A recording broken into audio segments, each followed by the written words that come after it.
ಓಂ ಶ್ರೀ ಗುರು ಬಸವಲಿಂಗಾಯ ನಮಃ. ಪ್ರಥಮಂತು ಬಸವಣ್ಣ, ದ್ವಿತೀಯಂತು ಲಿಂಗವು, ತೃತೀಯಂತು ತತ್ವ ಬ್ರಹ್ಮಾಂಡವಿಲ್ಲ. ಅಕಳಂಕ ಜಗದುಡಿಯ ಚಿದಾನಂದ ಬಸವಂಗೆ ಶರಣೆಂದು ಬಕುತನಾದೆನು ಕಾನ ಯೋಗಿನಾಥ. ವಿಸ್ತಾರ ಓಂಕಾರದ ನಾಡಿನ ಎಲ್ಲ ವೀಕ್ಷಕರಿಗೆ ಶರಣು ಶರಣಾರ್ಥಿಗಳು. ನಾಡಿನ ಪ್ರತಿಷ್ಠಿತ ಮಠಗಳಲ್ಲಿ ಧಾರವಾಡದ ಮುರುಘಾ ಮಠವು ಕೂಡ ಒಂದು.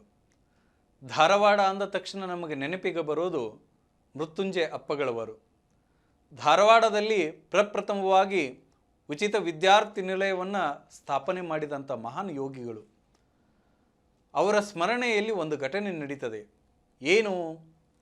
ಧಾರವಾಡದ ಮೃತ್ಯುಂಜಯ ಅಪ್ಪಗಳು ಮಠದಲ್ಲಿ ಕುಳಿತಿರುವಂಥ ಸಂದರ್ಭದಲ್ಲಿ ಮಧ್ಯಾಹ್ನದ ಪೂಜೆಗೆ ಸಮಯ ಆಗಿರ್ತದೆ. ಅವರ ಸೇವೆಯನ್ನು ಮಾಡುವಂಥ ಒಬ್ಬ ಸೇವಕ ಬಂದು ಪೂಜ್ಯರಿಗೆ, ಅಪ್ಪಗಳವರಿಗೆ, ಅಪ್ಪ ಸ್ನಾನಕ್ಕೆ ತಯಾರಿದೆ, ತಾವು ಸ್ನಾನ ಪೂಜೆಗೆ ದಯಮಾಡಿಸ್ರಿ ಅಂತಾರೆ. ಆ ಸಂದರ್ಭದಲ್ಲಿ ಮೃತ್ಯುಂಜಯ ಅಪ್ಪಗಳು ಸ್ನಾನಕ್ಕೆ ಹೋಗ್ತಾರೆ. ಆ ಸ್ನಾನಕ್ಕೆ ಹೋದಂಥ ಸಂದರ್ಭದಲ್ಲಿ ಅವಾಗ ಏನಾಗಿತ್ತು ಅಂತಂದ್ರೆ, ಅವರು ಸ್ನಾನವನ್ನು ಮಾಡಿ ಪೂಜೆಯನ್ನು ಮುಗಿಸ್ಕೊಂಡು ಪ್ರಸಾದವನ್ನು ಮಾಡುವಂಥ ಸಂದರ್ಭ. ಆ ಸಂದರ್ಭದಲ್ಲಿ ಮೃತ್ಯುಂಜಯ ಅಪ್ಪಗಳಿಗೆ ಆ ಸೇವೆ ಮಾಡುವಂಥವನು ಪ್ರಸಾದಕ್ಕೆ ಎಡಿ ಮಾಡ್ತಿರ್ತಾನೆ. ಪ್ರಸಾದಕ್ಕೆ ಎಡಿ ಮಾಡುವಾಗ ಅವರಿಗೆ ಹೋಳಿಗೆಯನ್ನು ನೀಡ್ತಾನೆ, ತುಪ್ಪ ನೀಡ್ತಾನೆ.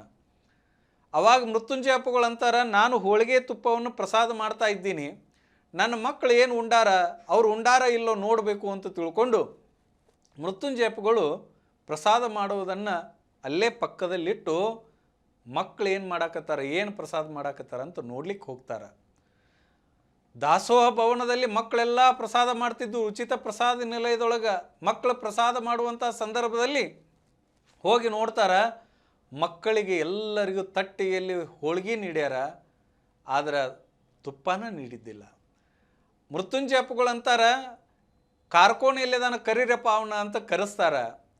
ಈ ಮಕ್ಕಳಿಗೆ ಹೋಳಿಗೆ ನೀಡಿಯಲ್ಲಪ್ಪ, ಈ ಹೋಳಿಗೆ ನೀಡಿದ್ರ ಜೊತೆಗೆ ತುಪ್ಪನೂ ಇತ್ತಲ್ಲ, ತುಪ್ಪ ಎಲ್ಲಿಟ್ಟಿ ಅಂದಾಗ ಕಾರ್ಕೋಣ ಅಂತಾನ, ಯಪ್ಪ ಮಕ್ಕಳಿಗೆ ಕೊಟ್ಟ ತುಪ್ಪ ತಪ್ಪು ಮಾಡೀನಿ, ನನ್ನ ಮನೆಗೆ ಒಯ್ದೀನಿ, ನೀಡಿಲ್ರಪ್ಪ ಅಂದಾಗ ಅದನ್ನು ತೆಗೆದುಕೊಂಡು ಬಂದು ಮಕ್ಕಳಿಗೆ ಎಡಿ ಮಾಡುವವರೆಗೂ ನಾನು ಒಂಟಗಾಲ ಮೇಲೆ ನಿಲ್ತೀನಿ, ನಾನು ಮಕ್ಕಳನ್ನು ಬಿಟ್ಟು ಯಾವತ್ತೂ ನಾನು ತುಪ್ಪವನ್ನು ಉಣ್ಣಂಗಿಲ್ಲ ಅಂತ ತಿಳ್ಕೊಂಡು ಕಾರ್ಕೋನಾಗ ಸಿಟ್ಟಿಗೆದ್ದು ಬೈತಾರ.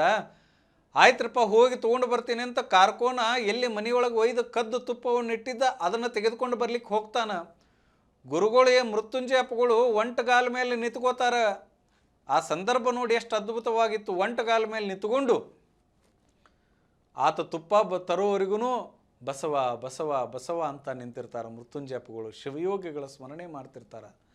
ಅಂಥ ಸಂದರ್ಭದಲ್ಲಿ ಆತ ಓಡಿ ಬಂದು ಎಲ್ಲರಿಗೆ ತುಪ್ಪ ಹಾಕಿ, ಎಲ್ಲರಿಗೆ ತುಪ್ಪವನ್ನು ಎಡೆ ಮಾಡಿ ಸಾಷ್ಟಾಂಗ ನಮಸ್ಕಾರ ಹಾಕಿ, ಯಪ್ಪ ನಂದು ತಪ್ಪಾತ್ರಿಪ್ಪ ಅಂತಂದಾಗ ಮೃತ್ಯುಂಜಯ ಅಪ್ಪಗಳು ಅವನಿಗೇನು ಅನ್ನಂಗಿಲ್ಲ, ಮಕ್ಕಳಿಗಂತಾರ, ನಿಮ್ಮನ್ನು ಬಿಟ್ಟು ತುಪ್ಪ ಉಂಡಿನಿ, ನನ್ನ ತಪ್ಪಾಯಿತು, ಕ್ಷಮಾ ಮಾಡ್ರಿ ಅಂತಾರೆ ಮೃತ್ಯುಂಜಯ ಅಪ್ಪಗಳು.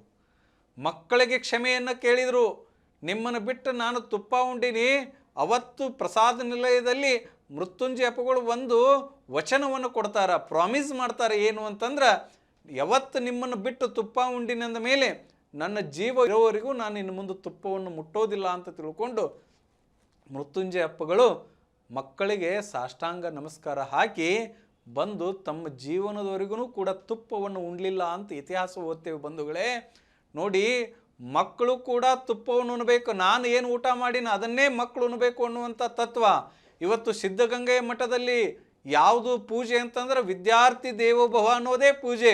ಕೊಪ್ಪಳ ಗವಿ ಮಠದಲ್ಲಿ ವಿದ್ಯಾರ್ಥಿ ದೇವೋಭವನ ಪೂಜೆ. ಕನೇರಿ ಮಠದ ಕಾಡಸಿದ್ದೇಶ್ವರ ಮಠದಲ್ಲಿ ಕೂಡ ಇವತ್ತು ವಿದ್ಯಾರ್ಥಿ ದೇವೋಭವ ಅನ್ನೋದೇ ಪೂಜೆ ಆಗಿದೆ. ಇವತ್ತು ಸುತ್ತೂರಿನ ಮಠಗಳಲ್ಲಿ ಕೂಡ ವಿದ್ಯಾರ್ಥಿ ದೇವೋಭವ ಅನ್ನೋದೇ ಪೂಜೆ ಆಗಿದೆ. ಹಾಗೆ ಕ್ಷೇತ್ರದಲ್ಲಿ ಮಹಾನ್ ಕ್ಷೇತ್ರವಾಗಿರುವಂಥ ಆದಿಚುಂಚನಗಿರಿ ಮಠದ ಉದ್ದೇಶ ಏನು ಅಂತಂದರೆ, ಅದು ಮಕ್ಕಳು, ಶಿಕ್ಷಣ, ಪ್ರಗತಿ, ಅಭಿವೃದ್ಧಿ, ಇದು ಮಕ್ಕಳಿಗೆ ಕೊಡುವಂಥ ಗೌರವ. ವಿದ್ಯಾರ್ಥಿ ದೇವೋಭವ ಅನ್ನುವಂಥದ್ದೇ ಮಠಮಾನ್ಯಗಳ ಮಂತ್ರ ಆಗಿದೆ, ನಿನಾದ ಆಗಿದೆ ಅನ್ನೋದಕ್ಕೆ ಮೃತ್ಯುಂಜಯ ಅಪ್ಪಗಳು ಸಾಕ್ಷಿಯಾಗಿ ನಿಲ್ತಾರೆ ಎನ್ನುವಂಥ ಮಾತನ್ನು ಹೇಳ್ತಾ ತಮ್ಮೆಲ್ಲರಿಗೂ ಶರಣು ಶರಣಾರ್ಥಿಗಳು. ಅನುಕ್ಷಣದ ಸುದ್ದಿಗಳಿಗಾಗಿ ವಿಸ್ತಾರ ನ್ಯೂಸ್ ಯೂಟ್ಯೂಬ್ ಚಾನೆಲ್ ಸಬ್ಸ್ಕ್ರೈಬ್ ಮಾಡಿ. ಹೊಸ ಸುದ್ದಿಗಳ ನೋಟಿಫಿಕೇಶನ್ಗಾಗಿ ಬೆಲ್ ಐಕಾನ್ ಕ್ಲಿಕ್ ಮಾಡಿ. ಲೇಟೆಸ್ಟ್ ಅಪ್ಡೇಟ್ಸ್ಗಾಗಿ www.vistaranews.com ವೆಬ್ಸೈಟ್ಗೆ ವಿಸಿಟ್ ಮಾಡಿ. ಅಂಗೈಯಲ್ಲೇ ಜಗತ್ತಿನ ಸುದ್ದಿ ತಿಳಿಯಲು ವಿಸ್ತಾರ ನ್ಯೂಸ್ ಕನ್ನಡ ಆಪ್ ಡೌನ್ಲೋಡ್ ಮಾಡಿ.